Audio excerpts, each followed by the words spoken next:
지금 방송가는 단 한 사람의 이름을 중심으로 방향을 틀고 있다. 빈예서. 누군가는 이미 검증된 스타라고 말하고 누군가는 아직 성장하는 괴물 신인이라 부른다. 공통점은 하나, 그녀를 확보하는 쪽이 트로트 시장의 다음 페이지를 쓴다는 믿음이다. 제작회의 실 테이블 위엔 편성표와 포맷 기획안, 출연 조건이 촘촘히 얽혀있고 각 방송사는 마지막 한 줄의 문장을 다듬고 있다. 빈예서가 어느 로고 앞에 서느냐에 따라 시청률의 곡선이 바뀌고 플랫폼의 구독 버튼이 더 자주 눌릴 거라는 계산은 냉정하다. 그리고 그 계산의 한복판에서 팬덤은 이미 결과를 만들어내듯 웅성거리고 있다. 빈예서의 궤적은 역설의 드라마다. 대형 오디션에서 결승 진출에 실패한 날, 환호보다 탄식이 컸고 응원보다 분노가 더 요란했다. 그런데 그 소란이 곧 팬덤의 결집으로 번졌고 다음 무대마다 파도처럼 밀려온 지지의 밀도는 이전과 전혀 달랐다.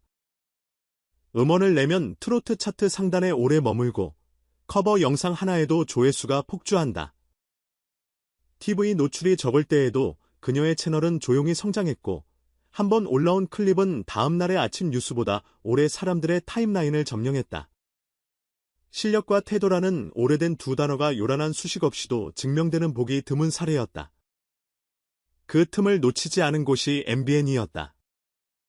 현역가왕에서 완급을 자유자재로 조절하는 성숙한 보컬링으로 우승을 거머쥐었고 한일가 왕전에서는 국경을 넘어 대결 구도의 긴장까지 노래로 해소했다.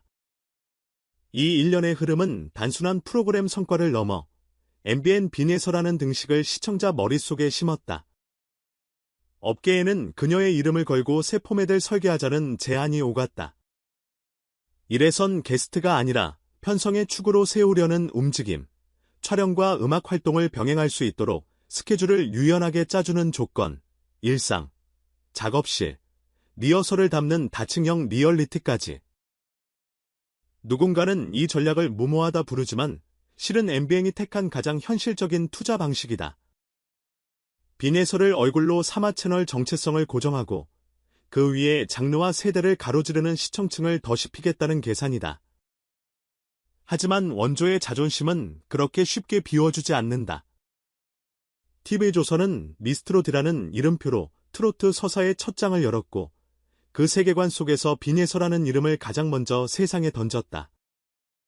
당시의 탈락은 결과보다 반향이 컸고 그 반향은 지금까지도 기사 댓글과 커뮤니티의 기억 속에 살아있다. 그래서일까? TV조선이 내민 카드는 무대의 주인공이 아닌 무대를 보는 눈이었다는 설이 힘을 얻는다. 심사위원 혹은 마스터. 데뷔 몇 해 만에 후배들을 맞이해 기준을 세워주는 자리라니. 상징성만으로도 묵직하다. 여기에 성장기를 정리하는 다큐멘터리 제안까지 보태졌다는 이야기가 흘러나오며 팬들의 머릿속엔 자연스레 예고편 한 장면이 재생된다. 연습실 불 꺼진 밤, 첫 오디션의 긴장, 음반을 처음 들려준 가족들의 표정, 그리고 지금의 무대까지. 빈예서라는 한 사람의 긴 호흡이 화면 위에서 한 편의 시간으로 펼쳐지는 그림이다. 두 제안의 결은 완전히 다르다. 하나는 무대를 더 많이, 더 가까이라는 방식이고 다른 하나는 무대를 건너 기준을 세우는 자리다. 전자는 팬들이 가장 기다리는 장면을 끊임없이 공급한다. 신곡의 첫 호흡, 편곡의 뉘앙스, 리허설에서 건져 올린 우연한 떨림. 반면 후자는 그녀의 위치를 단숨에 끌어올린다.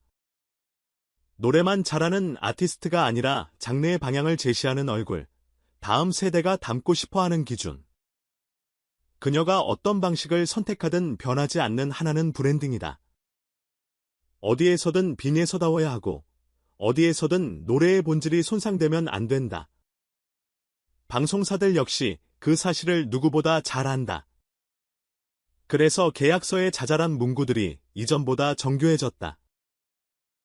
초상권과 음성권을 어떻게 보호할 것인지, AI 딥페이크 시대의 모델 이미지를 어떻게 지킬 것인지, 독점 조항은 어느 카테고리까지 묶을 것인지, 공연, 앨범, 투어 계획과 촬영이 충돌하지 않도록 어떤 버퍼를 둘 것인지. 겉으로 보이지 않는 이 문장들이 빈에서의 미래를 좌우한다.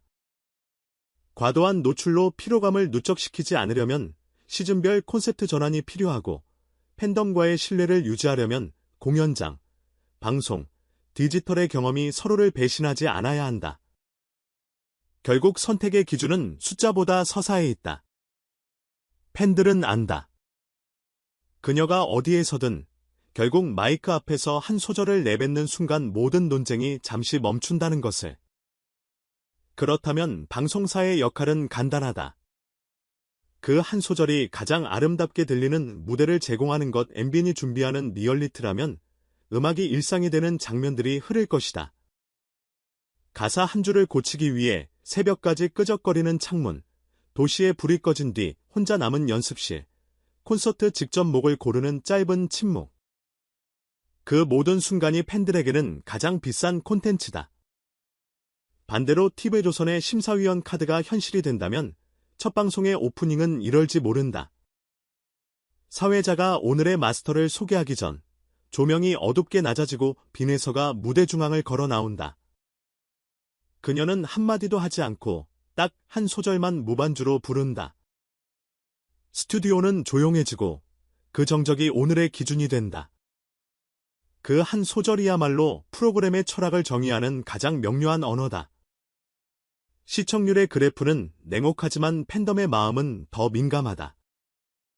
특정 방송사에 대한 과한 밀어주기는 다른 팬덤의 반감을 키울 수 있고, 반대로 과한 역할 전환은 지금의 팬들이 사랑해온 무대 위 빈에서를 잠시 멀게 만들 수도 있다. 그래서 필요한 건 질투를 최소화하고 기대를 최대화하는 조율이다. 스페셜 게스트와 마스터, 라이브와 리얼리티, 메이저와 디지털 사이를 리듬감 있게 오가는 편성이야말로 가장 현대적인 공감의 설계다. 무엇보다 중요한 건 빈에서가 직접 선언하는 한 문장이다. 어디에 서든 노래로서 답하겠습니다. 이 한 줄이면 된다. 팬들은 약속의 문장을 오래 기억한다. 업계는 이미 시나리오를 몇 가지나 뽑아두었다. 첫 번째는 MBN을 베이스 캠프 삼아 장기적인 서사를 구축하는 경우다. 안정적인 무대 공급, 리얼리티의 접근성, 플랫폼 간 연계. 두 번째는 TV조선에서 마스터로 얼굴을 올리며 상징을 취하는 경우다. 장래의 얼굴이 되는 즉시의 상향, 다큐로 정리되는 서사, 원조 플랫폼과의 화해. 세 번째는 양쪽의 장점을 분할해 계절별로 호흡을 맞추는 하이브리드다. 리스크 분산을 위해 가장 현실적인 선택처럼 보이지만 일정, 독점, 브랜드 충돌을 정교하게 풀어야 한다는 전제가 달려있다. 무엇이 되든 한 가지는 분명하다. 빈에서는 이미 섭외 대상이 아니라 콘텐츠 자체라는 점이다. 그렇다면 그녀는 어디로 갈까? 정답을 아는 사람은 당사자와 극소수뿐이겠지만 우리는 힌트를 갖고 있다. 지난 몇 년간 빈에서가 내려온 선택의 방향은 늘 음악과 팬에 가까웠다. 화려한 말보다 묵묵한 결과, 과장된 스토리보다 진짜 무대. 그 꾸준함이 오늘의 경쟁을 만들었다. 그리고 이 경쟁은 단지 한 방송사의 승패로 끝나지 않는다. 트로트라는 장르가 다음 단계로 넘어가느냐의 질문이기도 하다. 10대부터 70대까지 같은 화면을 바라보게 하는 힘, 오프라인 공연과 온라인 스트리밍을 동시에 끌어올리는 힘, 광고주가 가장 먼저 찾는 신뢰의 얼굴을 만드는 힘, 빈에서의 선택은 결국 이 모든 질문에 대한 하나의 답이 될 것이다. 카운트다운은 이미 시작됐다. 누군가는 더 큰 금액을, 누군가는 더 큰 명분을, 또 누군가는 더 큰 자유를 제시할 것이다. 하지만 빈에서는 아마 이렇게 정리할지도 모른다. 제 노래가 더 멀리, 더 깊게 가는 길, 그 길 위에서 만난 방송사의 로고는 결과일 뿐, 목적이 아니다. 이 간단한 원칙이 서 있다면 어디든 무대는 명작이 된다. 팬들은 그 사실을 안다. 그래서 오늘도 댓글을 쓰고, 클립을 저장하고, 다음 공지를 기다린다. 다음 장면은 곧 온다. 조명이 켜지고 카메라가 돌아간다. 숨을 고르는 소리가 들리고 그 다음은 당신도 아는 장면이다. 첫 소절, 그리고 잠깐의 침묵. 그 순간 모든 선택의 이유가 음악으로 설명될 것이다.